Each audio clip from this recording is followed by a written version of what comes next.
Okay, Malaysia, don't let other countries build your infrastructure.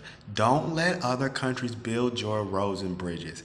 It's kind of like getting a free puppy without asking how big it's going to be, or letting your friend pay for dinner and then finding out that you have to eat where he wants for the next 30 years. Seems like a good idea at first, but in the long term, the consequences outweigh the initial benefit. Hello everyone, it's ASEAN Anthony, and in this video we're going to talk about the East Coast Rail Link, the ECRL. Now the East Coast Rail Link is a Chinese finance railway that's going to connect East and West Malaysia, which is great. China has already built hundreds of miles to connect the South China Sea to the Malacca Strait, which is great. But of course, this railway means nothing to China if they don't have ports at the endpoints of this railway. So they're also going to be financing the expansion of the ports along this route, which is great. This is a Belt and Road initiative, and it's going to cost about $10 billion to complete. And of that $10 billion, China is financing about 75% of this. And the railroad is 90% finished. It's beautiful, and the Chinese are fantastic at building infrastructure. The problem is not the railroad. The problem is not that China is clearly doing this to bypass the Strait of Malacca, which is American controlled currently. The problem is that the areas affected in Malaysia will not generate enough economic activity suitable to pay back a multi-billion-dollar loan. Let's do some math here. So this railroad is 600 plus kilometers long and is running through 3 major cities. But all 3 of these major cities have a combined population of 5 million, which is not a lot, and it's actually less than Kuala Lumpur.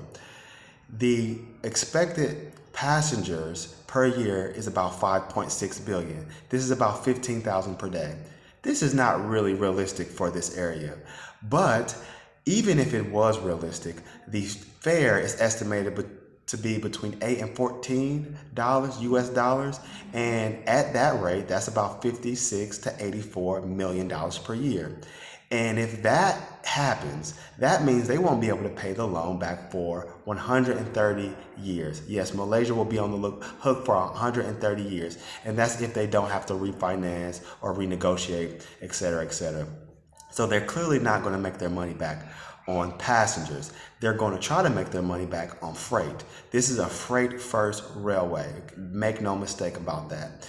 But the problem is the only country likely to be moving freight through this area is China. Key to success for the East Coast Rail Link will be through freight, not passengers. The problem is there's few reasons to believe that businesses are going to move to rail link as opposed to the current trucking infrastructure, because trucking offers more flexibility with their pickup and drop-off times. Also, trucking offers door-to-door service. This is something that railways just cannot do. Now, the people of Malaysia should be very happy and ecstatic that they have a new piece of modern infrastructure, especially those in these more poor regions. The problem is China is not doing this because they love you, okay? If China really wanted to help Malaysia, they could build this infrastructure without the loan. There's no reason you have to give out the loan. There's absolutely no reason for that. You could have just did it out of charity. This is a geopolitical chess move.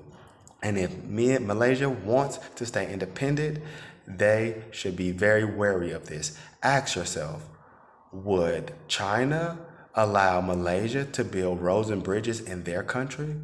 Would America allow China to build a railroad in New York? Would any developed country allow any other country to build their infrastructure? No. And there's a reason for that. National security and sovereignty. If you want to stay independent, you have to build your own country.